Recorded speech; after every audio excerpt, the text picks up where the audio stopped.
17 divided by 3. Here 3 is a divisor. We need multiplication table of 3. 3 times 0, 0. 3 times 1, 3. 3 times 2, 6. 3 times 3, 9.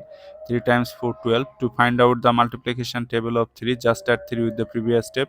0 plus 3, 3. 3 plus 3, 6. 6 plus 3, 9. 9 plus 3, 12. 12 plus 3, 15. 15 plus 3, 18. 3 goes into this one how many times? Actually 0 times. This one is less than 3. That is why 0 times. 0 times 3, 0 times 3, 0. Subtract 1, bring down this 7.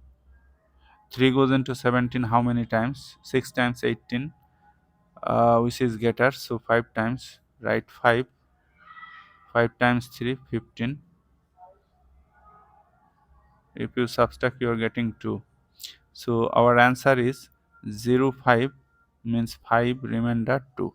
But if you want to write your answer in decimal form, then convert this number into decimal number. Then bring down the first 0. Before this 0 there is a decimal. Decimal must come to the quotient directly. 3 goes into 20 how many times? 7 times 21. So 6 times. 6 times 3, 18. Subtract 2. Bring down another 0. 3 goes into 20 again 6 times. 6 times 3, 18. Subtract 2. Bring down another 0. 3 goes into 20 6 times.